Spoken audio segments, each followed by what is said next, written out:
Series 0 SCPs. The SCP universe has expanded beyond anyone's reasonable expectations since it was first formed out of a 4chan post back in 2007. Thousands of articles, numerous canons, entire arcs of lore and backstory combining multiple anomalies in stories akin to full novels. What would happen, however, if there was only that original post to go off of? Just SCP-173 and its vagaries.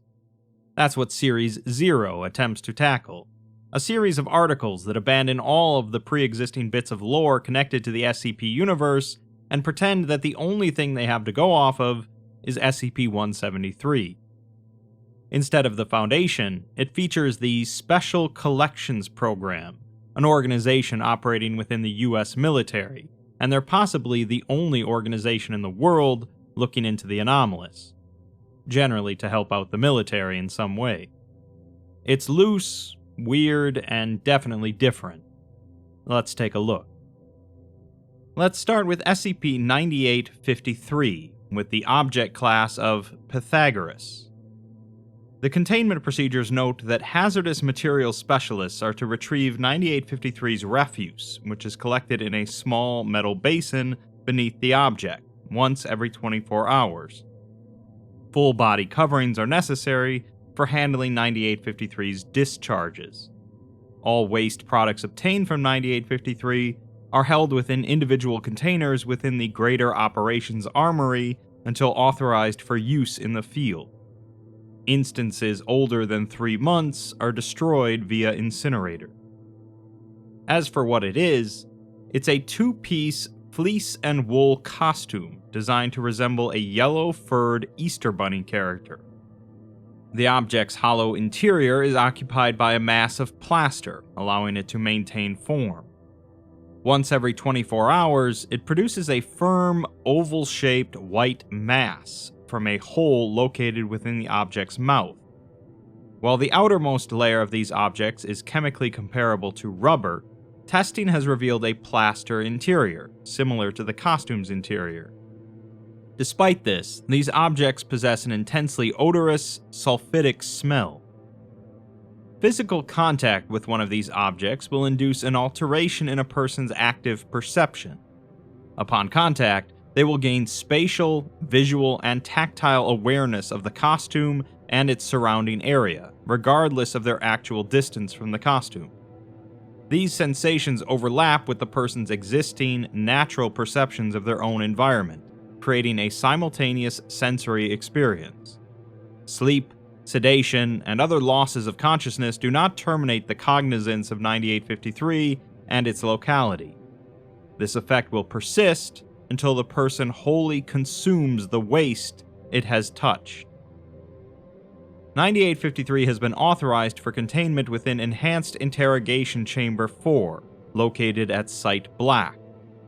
The chamber has been outfitted with a few features. A floodlight system serving as a pseudo-ceiling, operating at an intensity of 140 lumens per watt. A series of 6 high-intensity volume amplifiers, installed within each of the chamber's walls and ceilings. A floor and wall pattern of jagged pieces of raised metal, and a piping system designed to keep the chamber flooded with a minimum of 6 centimeters of water kept at a temperature of 15 degrees Celsius, or 59 degrees Fahrenheit, or below. At present, 64 detainees are simultaneously held within 9853's perceptual radius. So, it's an Easter Bunny costume that spits out a weird egg. Anyone that touches one becomes able to see and feel as if they were the costume, which doesn't stop until they eat the egg. We don't really know what happens when they do that, but the containment procedures mention that they're using these eggs in the field, and instances older than 3 months are incinerated.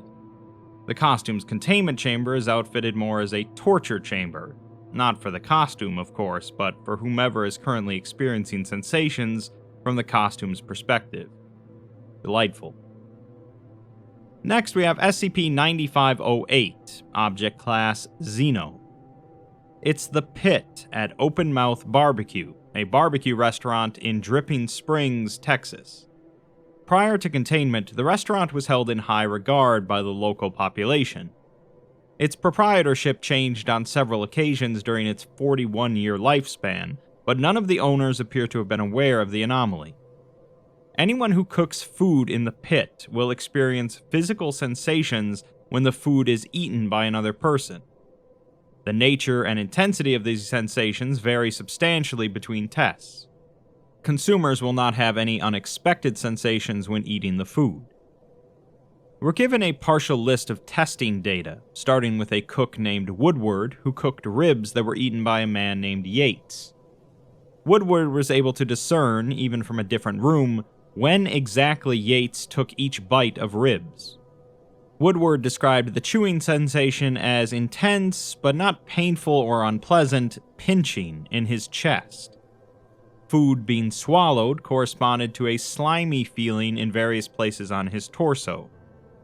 After finishing the ribs, Yates licked some leftover barbecue sauce off of a bone, and although Woodward was able to identify this behavior, he was unwilling to describe the sensation in detail. Woodward requested a break from testing following this, citing emotional disquiet, while Yates reported no unusual experiences during the meal and described the food as good. In another test, a cook named Smock prepared beef brisket and chicken for 2 people. He reported 2 sets of sensations corresponding to chewing, one inside the mouth described as being pecked by birds, the other in the hands, described as petting a cat that's been laying in the sun. Both were considered pleasant. Smock was not made aware of swallowing, but could tell when they licked their lips or wiped their face with a napkin. This sensation was described as polishing the inside of his eyeballs, and was also considered pleasant.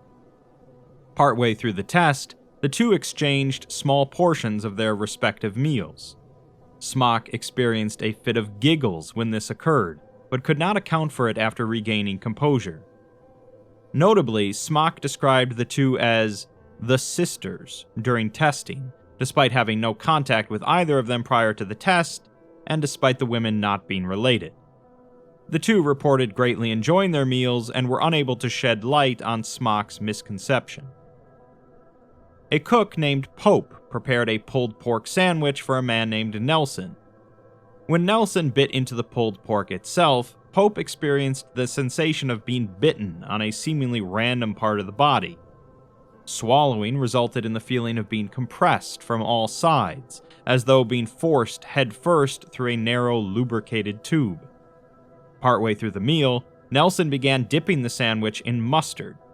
Whenever this occurred, Pope experienced it as a prolonged, intense pain in the scalp, as though the hair was being pulled back. After the conclusion, Pope was visibly shaken and asked to meet the person who ate the sandwich. He also proactively volunteered for future experiments. Nelson reported not liking the sandwich, but stated that dipping it in mustard made it tolerable. Lastly, authorization was granted to use the barbecue for Research Team 13's Independence Day celebration, consisting of 10 personnel. Dr. Villarreal volunteered to prepare the meat for the event, with the stipulation that he be allowed to eat his own meal first to avoid being distracted by the anomaly's effects. He experienced no effect from eating his own food, and so the meat was distributed to the rest of the team. Shortly after the staff began eating, Villarreal started shaking and laid on the floor of the observation room, where he remained until well after the conclusion of the meal. During this time, he vocalized erratically and incoherently, but did not appear distressed. Further details have been withheld for the sake of decorum. Once he regained his composure, he described the experience as a comprehensive sensory overload, with a variety of overlapping physical stimuli that he found difficult to classify or distinguish between. This was accompanied with a variety of strong emotions that he was similarly unable to adequately characterize, as well as various insight into his coworkers that may or may not be grounded in reality. While staff greatly appreciated his cooking and his volunteering for the assignment, Villarreal had to be reassigned following various instances of overly familiar behavior towards his teammates over the next week. He remains in good standing with the organization. So, a pretty intimate experience for the cook, while also being really odd. Shame they didn't test pastrami, the most sensual of all the salted cured meats. Next, we have SCP-8751, a single-story house in Los Gatos, California, purchased by Gilbert Burton on March 3, 1942, following his marriage to Judith Burton. The Special Collections Program became aware of its anomalous properties and acquired it shortly thereafter. It appears to be host to an 18-hour closed-system loop, preventing direct interaction with its inhabitants. Though the result of each iteration of the loop is always the same, the preceding events differ each time. Loops within the house begin with Gilbert relaxing while Judith attends to various household chores. Judith sporadically attempts to make small talk with Gilbert to little success. At some point, Gilbert will accidentally become fatally injured, to Judith's distress. Typically, Gilbert expires via asphyxiation from aspirating food or blunt force trauma from a fall, but sharp force fatalities, drownings, and immolations have also been observed. After confirming that Gilbert is dead, Judith will drag his body to the basement door, shoving it down the steps. From that point on, Judith spends the rest of the iteration alternating between housework and staring out of the living room window. Gilbert reappears in an unoccupied room at the beginning of the next loop, with no apparent memory of what previously occurred. Investigation of the surrounding domiciles has not uncovered any additional anomalous activity. No other houses in the area were found to possess a basement. Unsettling domestic bliss raises a lot of questions without answering any of them. Why did this house have a basement when none of the others do? Why does she shove the body down into the basement? Why does she act distressed at first but then seems to not care? Why does it imply that Gilbert doesn't seem to remember anything but doesn't state anything about Judith? I'd say that this is classic Series 1 material, except that it shows a degree of sophistication that I think a lot of Series 1 doesn't.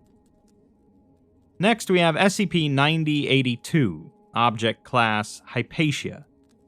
It was discovered in 2002, although its origin is as of yet unknown. It is a website accessible at the domain www.redroom.live, which hosts numerous live streams and text-based forums. Just as an aside, to save you some trouble, while that site does exist, it's currently an open-source geopolitical intelligence platform. The live streams on the site consist entirely of static shots of interiors, including basements, classrooms, bathrooms, kitchens, church halls, and bedrooms. Despite their well-kept appearance, these rooms have never been seen occupied by a living human. A small community of unidentified individuals is active on the site, frequently discussing the contents of the live streams and related topics on the site's forums and live chats. When accessing a live stream, the viewer is capable of transferring their consciousness into the room depicted by using their blood to paint a circular pattern on their computer screen. This may only work when the subject is within a dark room. Personnel report immediately falling asleep and awakening within the room depicted. They are capable of moving through the space, described as floating or gliding, but are unable to access areas not in view of the camera. The space, which would be directly behind the camera, is replaced by a concave white void, tapering off from the existing walls and ending in a rounded oblong point. Within 4 to 8 hours, personnel's consciousness will return to their body, and they will awaken.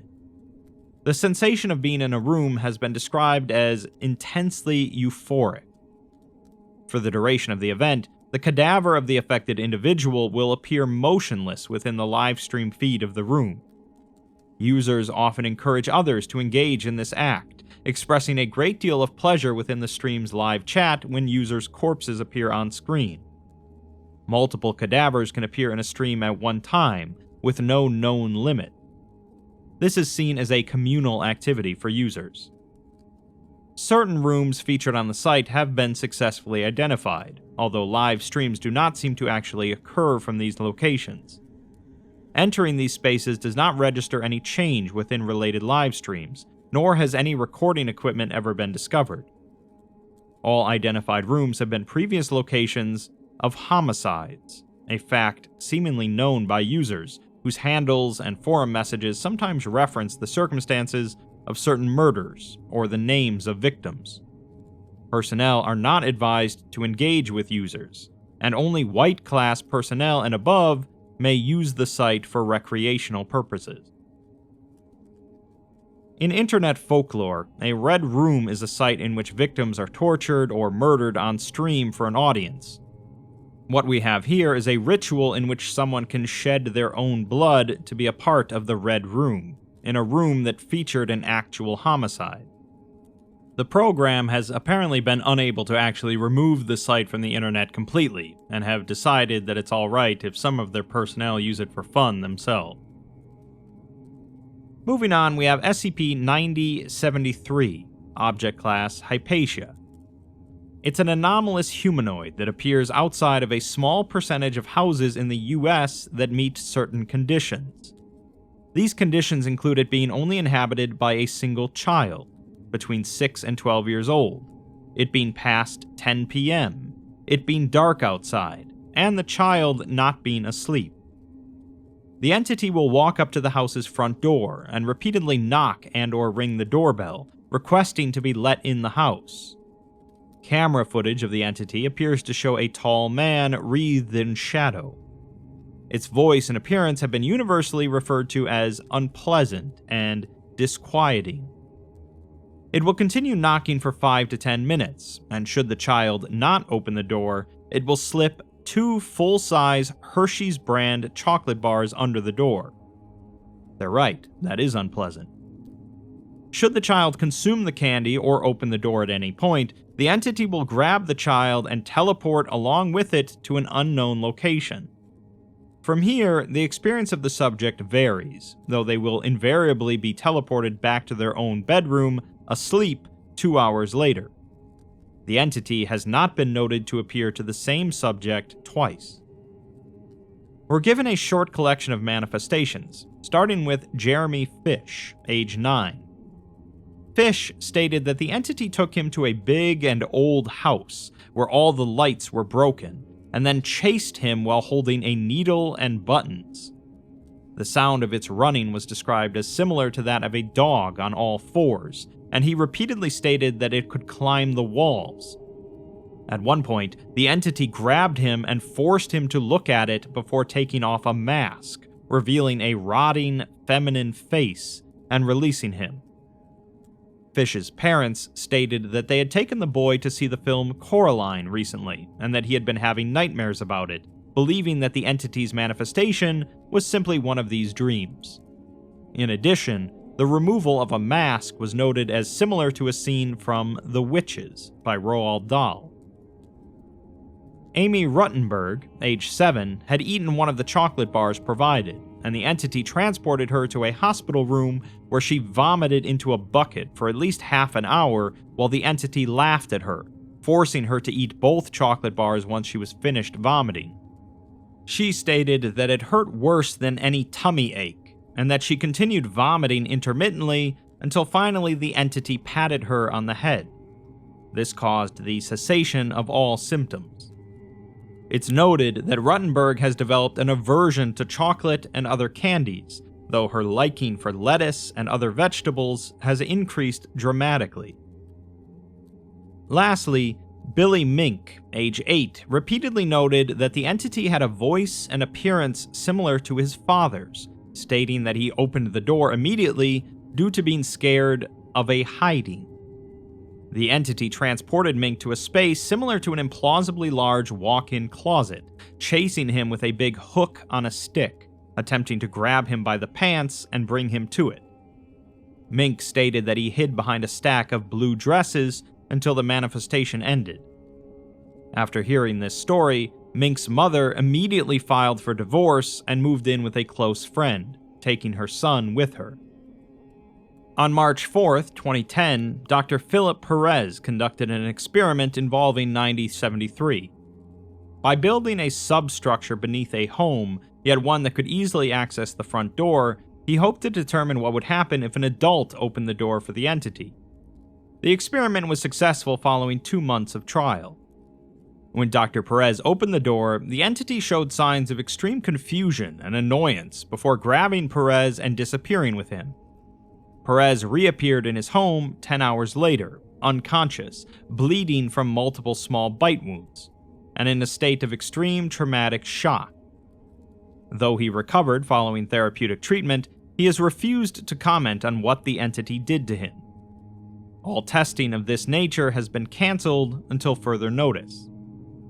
The containment procedures state that since the anomaly universally affects children, who are easily suggestible and will often assume that the entity was some manner of nightmare, containing it is not of great concern. So it seems like the entity is sort of out to help these kids in some way. It helped the one girl potentially avoid a lifetime of eating Hershey's chocolate, and helped Billy get out of an abusive household. I guess it's sort of like a kid's version of Jigsaw from the Saw films. I'm sure you expected far worse stuff heading into this one. Next, we have SCP-8546, Object Class Diogenes. In 2006, a hiker discovered the corpse of an elderly woman partially buried under fallen rocks on a remote hiking trail near Canmore, Alberta. Upon approaching, he was attacked by what he described as a feral dog and fled, with the dog not pursuing. The bite mark on the victim's leg, however, did not match dentation of any known animal.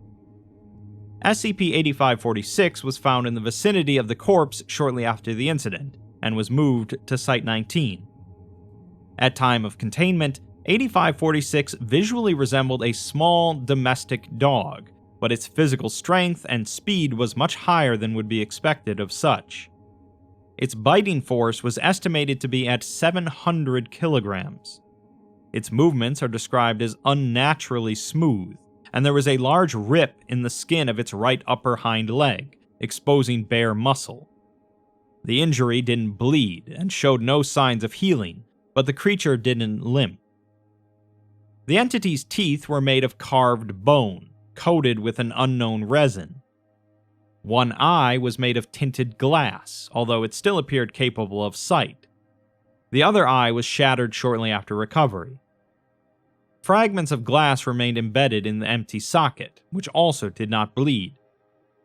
The object was originally discovered wearing an embroidered leather collar, but this was discarded. The creature feeds strictly on animal meat, but it appears to lack a true digestive tract, as it doesn't defecate, but rather vomits a slurry of waste material 1 to 3 hours after feeding. So it's basically my cat. It also doesn't respire. DNA tests indicate that its tissue is a mix of domestic dog, Homo sapiens, and an unknown species of arthropod. No nerve tissue has been discovered, and the creature is not considered to be sentient. The mechanism of its animation is as of yet unknown. A number of changes to its condition have occurred since containment, though. Its teeth were lost or destroyed at some point, likely due to wear and tear while feeding. This was not discovered for at least 2 weeks, during which it was unable to effectively feed. During this period of fasting, it began to continuously secrete an acrid-smelling, mildly caustic white sludge from exposed areas of flesh. Production of this secretion slowed, but did not stop upon switching to liquefied feed. It eventually began to tear out patches of its own fur and pull on edges of its torn skin. This, in conjunction with skin incidentally removed when cleaning the creature with pressurized water, eventually led to its current condition where only small patches of skin and fur are present. This is not considered an issue for containment. It recently began to attempt to force its body through the 2-centimeter gaps between its cage's bars whenever personnel are nearby. Initially, this was unsuccessful and led to the loss of its remaining eye, but it eventually successfully forced its entire head and one foreleg through the gap, injuring a member of cleaning personnel in the process. The cage was subsequently electrified to prevent further incidents. During that incident, it was discovered to be capable of regenerating lost appendages with minimal ill effects, including its head. Severed tissue remains partially animate after removal. Regular harvesting of tissue samples for research purposes was authorized. The repeated loss of appendages accompanied by electrical shocks has gradually disrupted its physical form. Currently, only the rear half of the creature resembles a dog.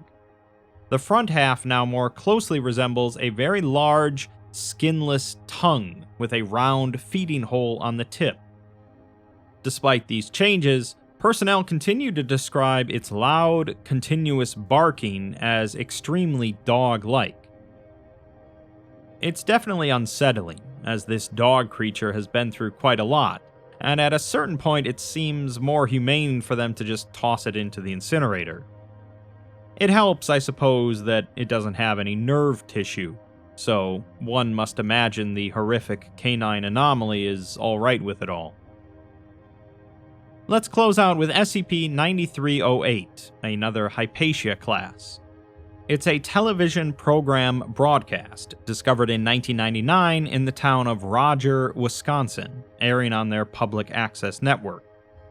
Titled Professor Piggy's Playhouse, it aired weekly at 4 a.m. between an unknown date and November of 2003. There are 62 known episodes, with many more thought to be lost. Each episode opens with an unidentified male wearing a rubber pig mask and formal clothing, sitting in front of a fireplace and reading a book. He identifies himself as the titular Professor Piggy before introducing the episode's educational topic, such as algebra or Marxism-Leninism. He will give a rudimentary, often incorrect introduction to the topic at hand before abruptly cutting to the bulk of the episode. A recording of the game Kick the Can follows, shot in one unbroken take from the cameraman's POV, who plays the role of It. They proceed to chase a group of 8 to 10 individuals throughout a dark, enclosed subterranean location. Players, stripped down to their underwear, attempt to evade capture. If caught, they are spontaneously transported to Piggy Jail, a small section of the lair enclosed by metal bars. Adjacent to the jail is a Budweiser brand beer can filled with small stones and screws. Should a free player manage to kick over the can, all jailed players will be freed, as the bars automatically rise into the ceiling via unknown means. Footage shows the location to be in an advanced state of disrepair, with some rooms being partially flooded. It, the cameraman, has won every game recorded. The moment they make contact with the last remaining player, there is a cut to a similar point-of-view shot of the cameraman spraying the jailed players with an unidentified liquid from a hose pipe. Loud oinking can be heard from behind the camera. This lasts for approximately 3 minutes before abruptly returning to the opening set piece of Professor Piggy addressing the audience in front of a fireplace. The episode will conclude with the host erroneously claiming that the viewer now knows everything they need to know about the episode's apparent topic. The end credits are scored by the song As Long as We Got Each Other by B.J. Thomas and Dusty Springfield. They include the full legal names of all players featured in the episode, as well as a multitude of names thought to be fake, with far more people credited than necessary for the program's content. Professor Piggy is credited as playing himself. Roger Public Access 9 administrators claim no knowledge as to how 9308 aired on their network, with broadcasting being attributed to an unknown form of hijacking. The majority of individuals who appeared in 9308 have been identified, with all being residents of Roger, Wisconsin. Most report experiencing nightmares involving the Professor Piggy character around the time their respective episode aired, but deny actually encountering him. Due to the relatively small population of Roger, around 1,000, it is thought that every current resident above the age of 4 has appeared in the show at least once. The latest episode of the show to date aired on the 1st of November, 2003. This is the only known episode to deviate from the show's typical format, consisting entirely of footage from previous Kick the Can games. 4 days later, a previously unknown subterranean level was found beneath the town's Blue Creek Elementary School. Visuals matched the area shown in the Kick the Can segment, although the fireplace room could not be found. The space was bare except for a VHS tape containing the final episode of the show, labeled Best Of, 3 empty Budweiser brand beer cans, an empty tripod bag, and a handwritten note written in Pig Latin. When translated, it read, "Moving town. Roger, thanks for the memories." At time of writing, no new episodes of the show have been broadcast for 8 months. Roger Public Access 9 has been told to contact Special Containment Program liaisons should any further hijackings occur. Public access networks in neighboring towns have also been given the same guidance. So what could have very well been just another weird Max Headroom-style broadcast hack ended up anomalous due to it appearing to be that all of the residents of the town unknowingly get chased around a basement and hosed down at night. Professor Piggy then packed things up and is going to move around to the next town to do it all again. Honestly, I could see a show like that airing on Adult Swim and not thinking much of it. It's no secret that I'm a big fan of the way the SCP universe has developed over the years, seeing as how it's a pretty core aspect of my life at this point. I love the numerous canons, groups of interest, massive articles of novella length that intertwine multiple anomalies and characters, and so on. That being said, there is a beauty in the mysteriousness and simplicity of the very start of SCP, when we didn't have any preconceived notions of what an SCP could or should be.